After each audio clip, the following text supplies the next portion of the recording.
Mandalorian and Grogu. First of all, this is going to be a spoiler review. Although to be fair, the plot is pretty thin. it has been a criticism of the movie that there is no plot as such. The plot's thin. Right, here are my criticisms first. Right. Well, hold on, hey, whoa! Let's not bury the lead here. Whoa! Let's see how well it did in the box office. Jody? Good idea. Sorry, I'm getting straight in there. Tell everyone how it did well in the box office. How well it did, or it didn't do in the box office. Exactly. Well, it's done better than that was predicted. However, it's not done as well as Solo, a Star Wars story, which is the least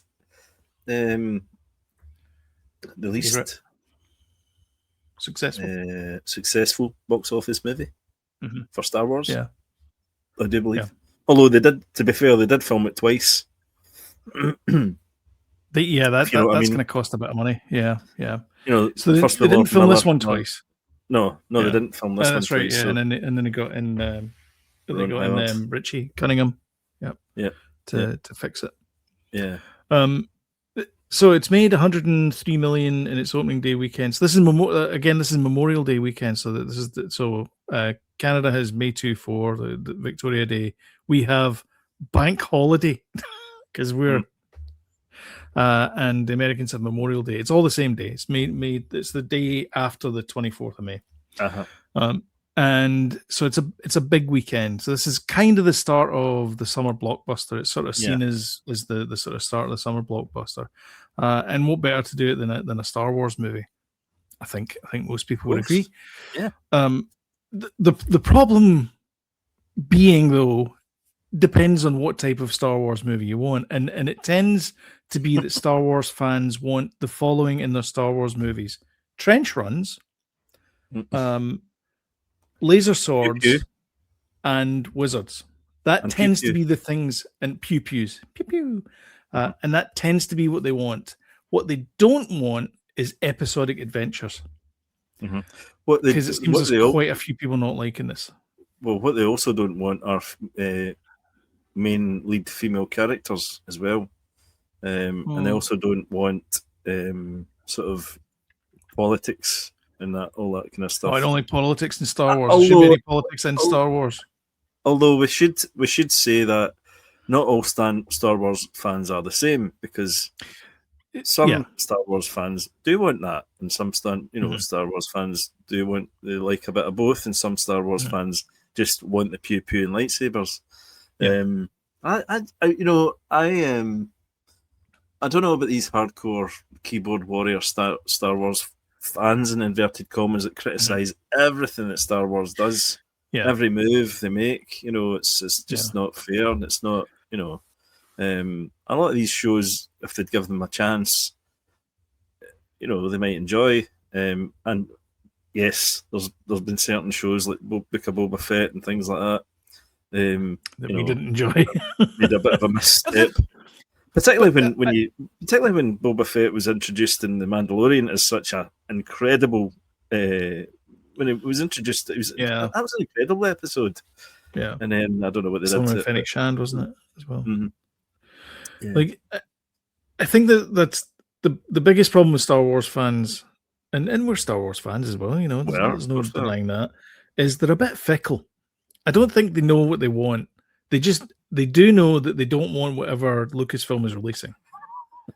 And then when they get it, they don't know what exactly. To do. And then when they get it, no idea what to do it. with it. Yeah, it's like, what is this? Where's the wizards and they don't know how to process it. Yeah, some Star Wars fans are like that. Some Star Wars fans, the keyboard warrior Star Wars fans.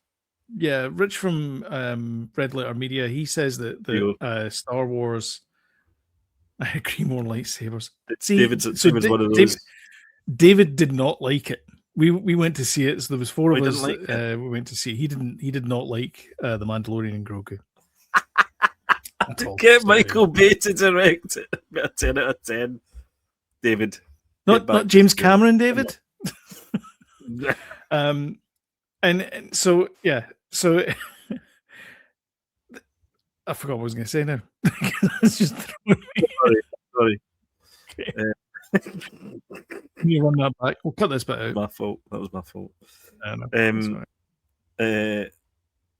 Yeah, I mean, there are different types of Star Wars fans out there, and hopefully you will remember what you're going to say. I do like all sides of Star Wars. Last Jedi for me, I hated it. I hated it, and then Rise of Skywalker that followed it tried to fix things, and it just ended up a total mess. That's what I was going to say, Rich.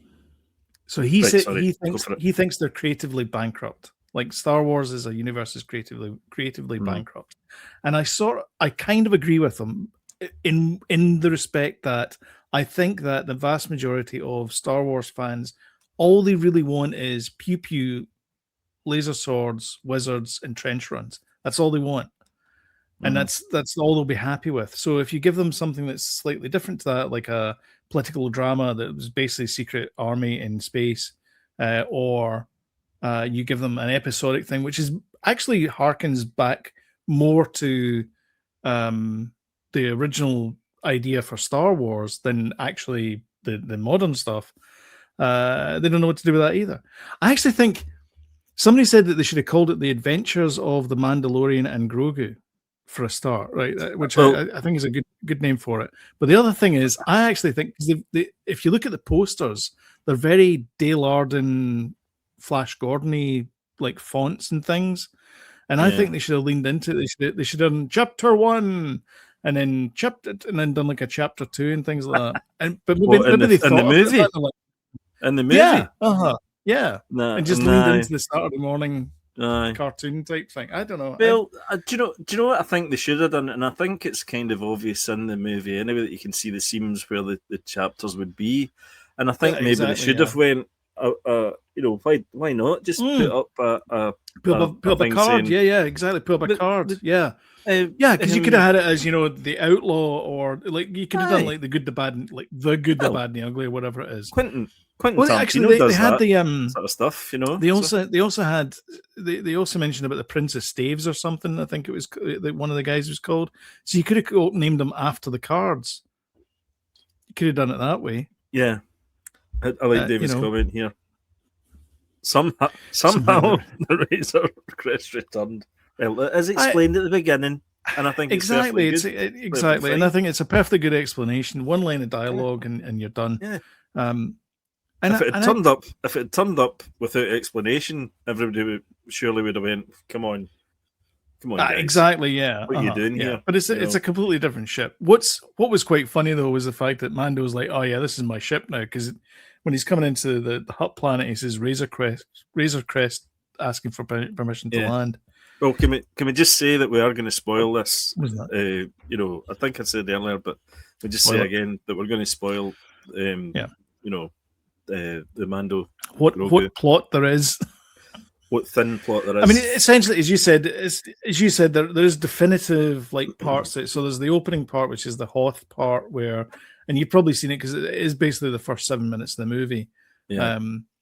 Which is terrific for a special preview look. Yeah, exactly. It's the bit where Mando basically goes through the base and like knocks out all the stormtroopers, snowtroopers, and takes on a couple of AT-ATs, 3 AT-ATs, in fact, with Grogu. And there's some like Grogu in it is, he's not as annoying as I thought. His ward, with you.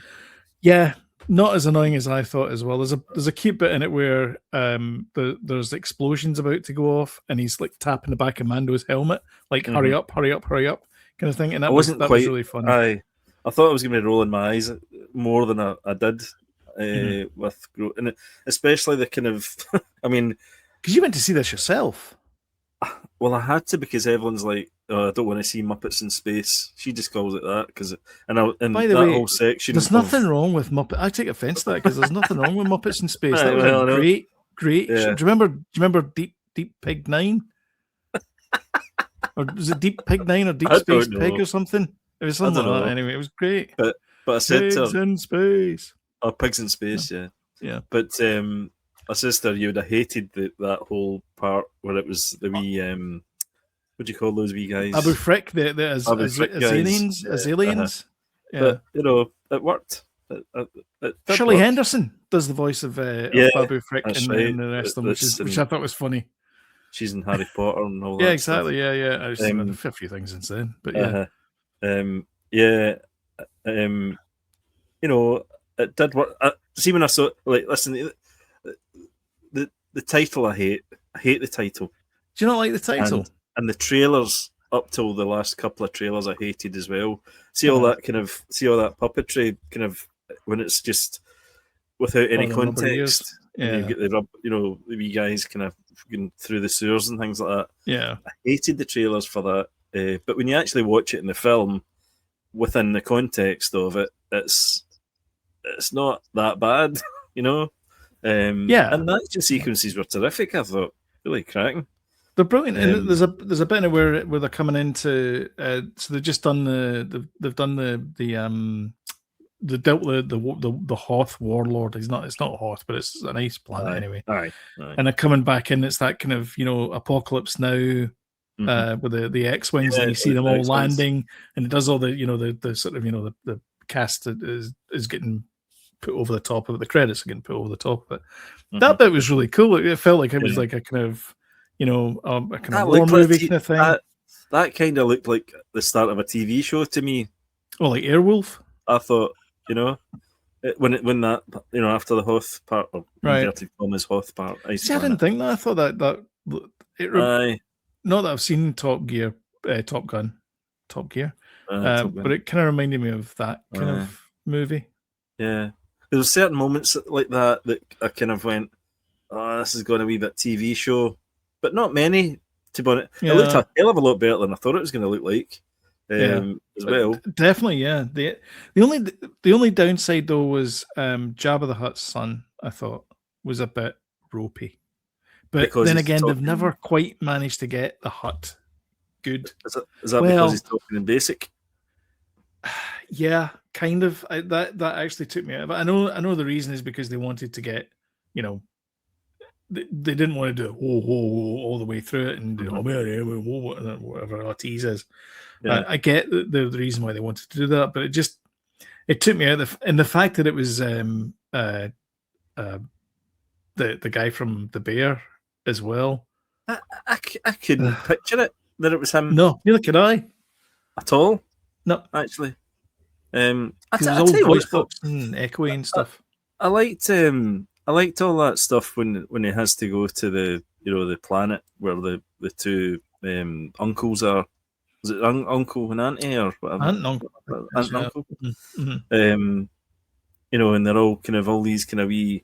They're walking through, like, same as kind of Return of the Jedi, the beginning of that type thing. But there's all these wee nooks where all the kind of Jabba slugs are all kind of populating or whatever the hell they're doing. That was pretty cool. Yeah. I mean, I was actually sitting there at certain moments going, "This is brilliant." I really was sitting going, "This is brilliant." It's not. I'm going to be honest. It's not a brilliant film. No, it's not, and it's not it's not. The world alight. It's definitely not my favorite Star Wars film, but it was fun though. I think that's the thing, is it was fun. The bit with the there's a lot of, well, let's talk about the creatures then, because there's a lot of creatures in this movie. There's a 100% nod to the chessboard, because there's a bit. They call it. Yeah, because do they actually call it in the production, or? Well, no, that see the term that they use for like a fight that he's not going to win. Oh, I see. Right. Okay. That is that's the board. The board, I think. Yeah, because the bit where they enter the creatures come in, so the creatures that appear in the Star Wars chess, they do like a kind of like zoom in over the top of the arena, and it looks exactly like the chessboard. Like it's got the same markings on it and everything, which is kind of cute as well. Do you know? I love the fact that they've done it, and why not do it? You know what I mean? Why not? I mean, Jon Favreau's always said, "This is us playing with the toys." Playing with the toys, pull out, and it was. Well, not only that, the very start in Hoth, talking about the toys, there was a toy that Palatoy invented, or Kenner or whoever it was, and it's basically a little flying thing that's got like stubby wings and like a gun at the front. But that's the guy's escape pod at the start, which is kind of cool. So it's like these things are canon now. It's the same thing as the troop transporter they did in the Mandalorian. That was never in the Star Wars movies, and then he put it in the Mando TV series, which was a crack episode. That one of my favourites. When they go to the clone kind of facility thing, and then where did we get to there?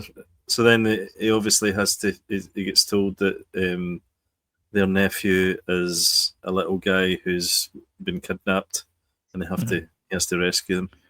And again, this is spoilers. But he's turned into a big fella and he doesn't want to be rescued, which is quite a good twist. That's right. I thought, actually. Because he's living his best life and he's respected and stuff, and he's made a name for himself. He's no longer Jabba's son. Which he says quite a number of times, which is a bit weird in the script. But and then he's this kind of hut with a 6-pack. What are these creatures called? Huts. Hut. I think they're just called Hut.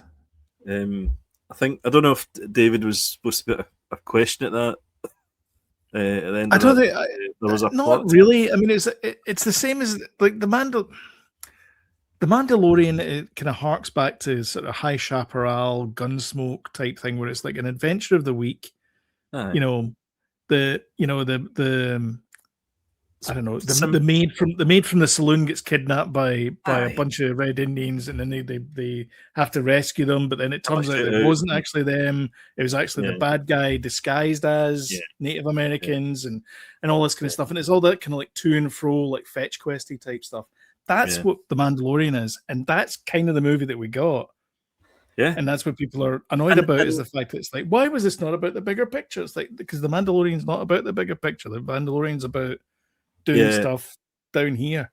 Yeah, the Mandalorian has, the TV series has brought in sort of it's brought in cloning and stuff like that as well. But that's only because it's the only show that they could explain cloning and things onto it. Yeah, so but we did get Luke Skywalker in like Mandalorian, and they brought back Boba Fett as well. And I did think maybe we might have got something in this, but there was no revelations. There was no sort of characters that were it was kind of lacking in characters actually. I thought a little bit. They brought in Zeb from the Rebels series, which was a great teaming him up with Mando, which was I think really good. And he looks great. I thought he was like terrific. He did. The special effects look fantastic.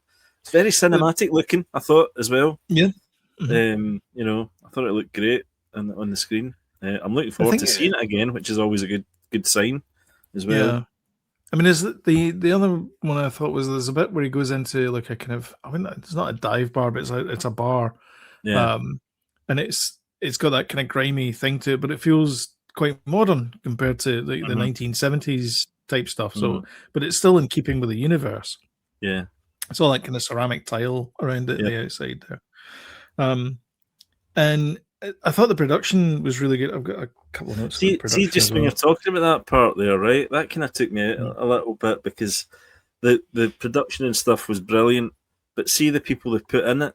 It's these usual people from John Wick movies, that these kind of thug, kind of wannabe actor types. They've been to the gym too many times, and they've so I mean they just look this. They look as if they've just went to. From John Wick to I don't know, nobody to the next one of the guy that gets beaten up by the star type thing, and I kind of thought, come on, they're better than that Star Wars. That kind of took me out a wee bit. But sorry, you were going to say about production there. Yeah, I just thought that there's a few times like. I mean, I wasn't sitting down from a critical eye watching this. Really, I wasn't that. I didn't want to get too critical about it. But one of the things I didn't notice was the volume. No, I didn't actually. I dare say there probably are a few bits in it where they're a bit ropey. Like there's the bit that I brought up was the you remember the Christmas advert they did where they were doing the pastiche of the Tauntauns, Budweiser stuff. Yeah, there was the Tauntauns. That was 100% volume, like the bit where they're sitting there and it was like, oh dear God, that's awful. I didn't really see that at all because there's a couple of bits where he goes, there's a reverse cockpit scene where you see from behind Mando. That looks amazing. That looked like he was like jumping to hyperspace. It was just looked amazing. Looked really good. And I thought that all the creatures were amazing, including like there was a lot of stop motion in there as well. Because I think they got Phil Tippett Studios involved in it. Are you meaning those kind of the guards, kind of either side of the? It was the big guards, but there was something else that was stop motion as well. I don't know if they were. Were they stop motion or were they made to look like stop motion? I'm pretty sure they were stop motion. Yeah. Really, that's pretty cool. Yeah. I like the fact they've delved back into that kind of side of things. I thought, but that's the thing is that Favreau geeks out about this stuff. Yeah, he does. This is his kind of like homage to George. Like, no, we need to use the real stuff. Like, there's no point using CGI. I think. Yeah, I think Filoni geeks out about it as well. I think Favreau does. I think if it wasn't for Favreau, though, Favreau brought in a lot of stuff that nobody thought of doing. Bringing.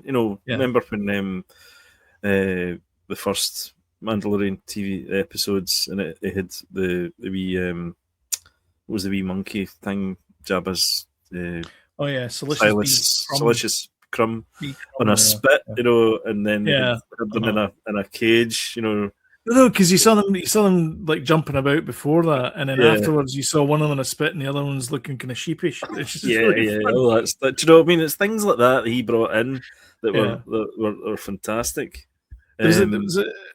Oh, sorry. James. Do you mean the volume was too high or too low, Sloan? Very funny. Right. I'm assuming that's a joke, Alistair. It's not James, it's Alistair. It was just right. Thanks, Alistair. It's just right. I'm assuming. I think so. I'm assuming you know what the volume is. Or should we explain it? I'm sure you do, Alistair. I'm sure you do. I thought the bit obviously Jabba's palace has always got a sort of a trap door, and when Mando fell into it and has to fight that thing, it kind of snake. It had vibes of like a sort of a grand version of the trash compactor. A little bit, yeah. Do you know what I mean? But there was those guys as well. Those guys that came at him. I thought that was a terrific scene. I really thought it was great. Yeah. It was really lots of will he make it, type stuff in that scene. And then obviously you had Grogu and his pals. That's right, yeah. Babu Frick. And then we had the kind of quiet scene there's always a sort of a downbeat in a Star Wars movie, and for me that was the Grogu nursing Din Djarin sequence, which I think was quite funny was that intrinsically he knew how to build those little mud huts that Yoda built. So I guess that's like a kind of built-in thing that like bees know how to build a hive. Exactly, exactly. Which I thought was kind of cute. His use of the Force, it was very Din Djarin in there was funny. It was a very funny gag. It was very funny. Yeah. And then there was a kind of like there was a lot of cliches in it, like he steals food from the guy that's in the bayou and then thinks the guy from the bayou doesn't notice, but of course the guy from the bayou is actually more worldly wise than he thinks he is. Yep. And so he has noticed, but he just lets him because he's just a little creature, and then eventually becomes friends and all that kind of stuff. Like that's all kind of fairly kind of straightforward stuff. I thought though that that sequence did drag on a bit. I thought it did, but I thought the sequence before that, the sort of bounty hunter that came for Mando in his house, that was really good. Yeah, you kind of think it's all over. Yeah, he was a great character. He was good. Like a Cad Bane type, but more robotic. Because he had the umbrella on his head. Do that again. He had the umbrella on his head. I'm very blown out here. I have to sort of sit back. Is that what I'm going to do? Yeah, I thought he was a great character, and I thought it was very believably, a badass that could take on Mando. Mm-hmm. And he's obviously working for the Hutts, Yeah. But yeah, that scene was really good. Really liked that. Yeah. I like the wee Babu Frick guys. I think they're good. Yeah. Bad funny. Baby. Funny. I don't know why they thought of bringing them back in, though. Because obviously the first time I ever saw them was in Rise of Skywalker, which they were funny in as well. But do you think? Sorry, Alistair.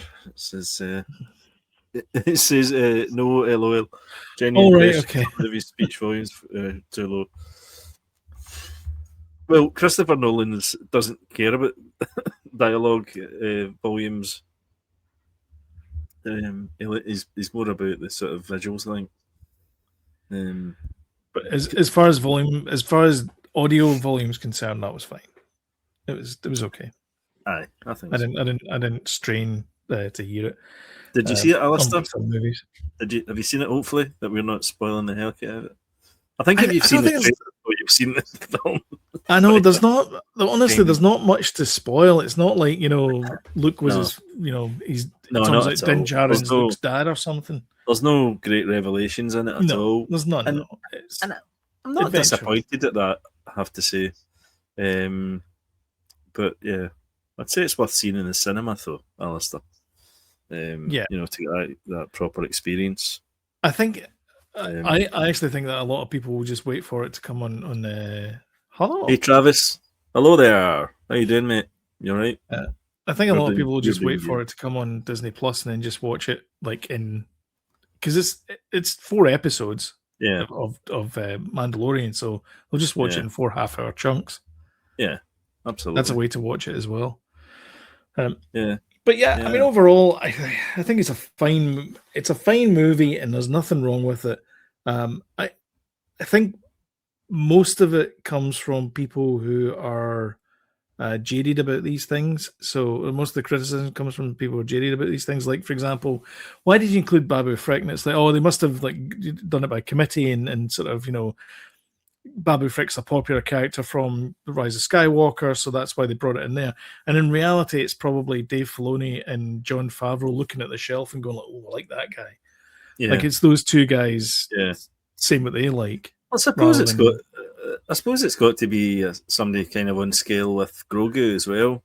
To travel in that wee spaceship. And exactly. Stuff. Yeah. Exactly because Grogu can't.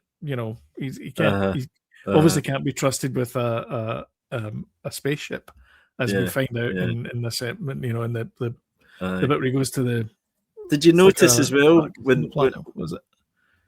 Did you notice as well when he parked up the new Razor class crest? He still had his wee starfighter. Yes, I did notice that. Yeah, the Naboo fighter. Yeah, the Naboo fighter. Turn my back on you, Vince. Travis has got a comment here. The big issue for me was the first half is near non-stop action, then it gets repetitive and gratuitous. Mando feels impervious. So when it slows down and becomes all about Grogu and his friends, it works. Yeah, it's fair enough. I think so. It definitely does. It does open with a bang, and then it definitely that slow down moment kind of. It's a very much full on brakes, isn't it? Yeah. It's not like a kind of gentle slow down. It's like full on brakes. Well, with because it's almost like Din Djarin's wearing plot armor up until the sort of snake bit. Aye, pretty much. Aye, we can't get rid of this guy. He's the franchise quarterback, and then all of a sudden, I mean, they pretty much throw the kitchen sink at it, and then it really slows down. Yeah. But then it ramps up again, I would say. Yeah. And the plot's thin, but like I said before I walked into it, I thought, if I walk away from this feeling entertained, and it's just a kind of a good going romp, I'll be happy. And I think you were the same. So I mean, it's a fun 2 hours. I don't think you get bored. That bit in the middle, it dips a bit. I still think it dips a bit. I know what Travis is saying there, but for me, it was a bit kind of. It went on a bit too long. Yeah. But other than that, it flew by. The 2 hours flew by. I didn't think to myself, oh, this is going on way too long. Like every single segment was too long. No, it's up too long. Because that's the thing, is the fact that you're thinking it like, oh, this is only gonna be a 20-30 minute segment anyway. Yeah. And so when's the next one coming out? Exactly. Travis is saying, like the Clone Wars movie, it does feel like multiple episodes of different pace and tone put together. You can even see the shots where the end credits would happen. Well, we were talking about that at the start. You might have missed it, Travis. We were talking about why not just be obvious about it and say, Chapter 1. Like Quentin Tarantino's done in Inglourious Bastards. Just put some sort of title up to say, this is the next part of being, because you can see the seams. You really can see the seams between episodes, and it looks as if it was definitely written in that way. And they could have in the script, you can't hide it, but you could have hid it in the production, and kind of moving things about to make it less obvious that that's that episode finished. This is this one, and I think you're right, Travis. I think it isn't. It's about the tone and pace. It makes it even more obvious. Definitely. Yeah. I think that's all I've got to say about it. I would go and watch it. I mean, I'm going to watch it again. I'm going to watch it again. We're going to go and see it again. Yeah. So I'll tell you what I'm not going to do. I know David bought one of those ATA popcorn things, but £50, no chance. I know. I think the 35 if you buy them with because I think he went to the cinema by himself to buy it, and it was £50 then. But I think if you buy it with the popcorn, it's like 35 if you're going to see the movie. But still though, it's a lot of money though to throw down on cool, it. But they didn't. They also didn't have the Mando helmet sipper, which I'm kind of glad as well. Yeah. Because I mean, who wants to sip from Mando's helmet?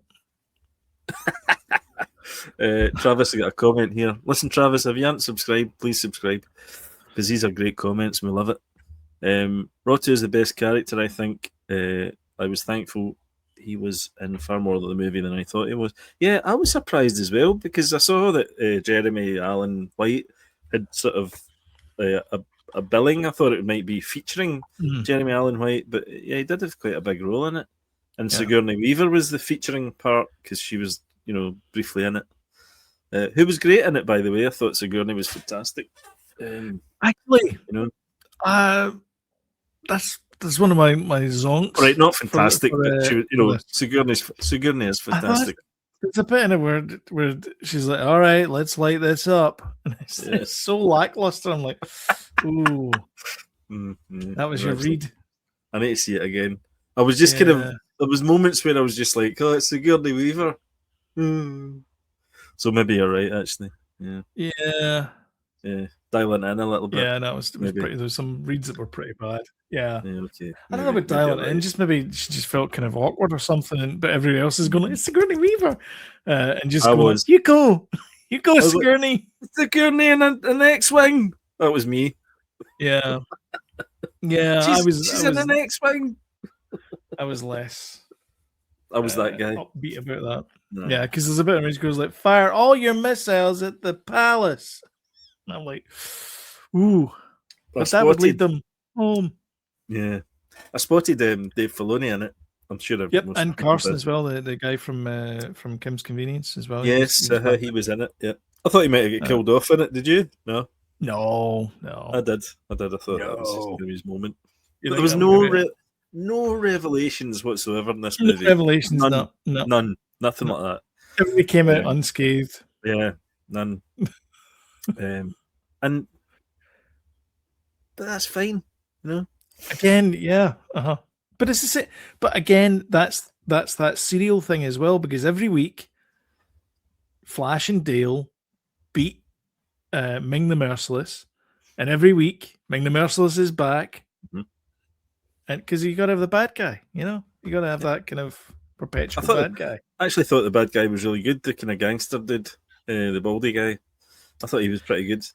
But he was in for one segment, and then that was his story over. I thought he was pretty good though. That was funny. All that stuff, you know. Yeah. Travis, another comment here. Going off the plot armor. Mando's just disconnected emotionally. Sorry, my eyesight is terrible. There is virtually no father, so dialogue between him and Grogu. Just get out of here and don't touch that. Yeah. Well, do you know, I suppose those jokes kind of they're done in the TV series, and it's like, what, are we doing this again? Yeah. You know? Mando get by with no consequences throughout the scene where he returns the Imperial while screwing over the Hutts. I was expecting Sigourney to terminate his contract with the New Republic. Because her point was, well, this is a new reality, and we've got to work with the people we've got.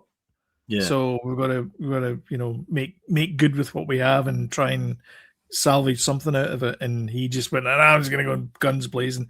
Of course, it was her that went, light up the palace. So I don't know. Yeah.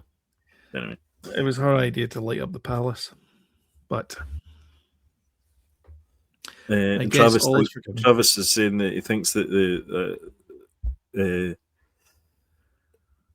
idea of Mando putting the New Republic in danger with the Hutts and him being fired would have helped add tension. Yeah, possibly. And then possibly. Yeah. But then they come in. They could have went in all sorts of directions with it, I suppose. But I think what we got was what we expected, really. And the last few trailers really showed that. And if you've seen the trailers, you've seen the film, really, almost. You know, the only thing that was missing. My final comment about it is the only thing that's missing was a trench run, laser swords, pew pews, and wizards. Exactly. Other than that, it was perfect. Yeah. Shall we talk about other things that have happened? Yeah. Yes. This week? Right. Okay. That's it. Because that was 40 minutes we talked about Mandalorian and Grogu. The movie is 2 hours long. Crikey.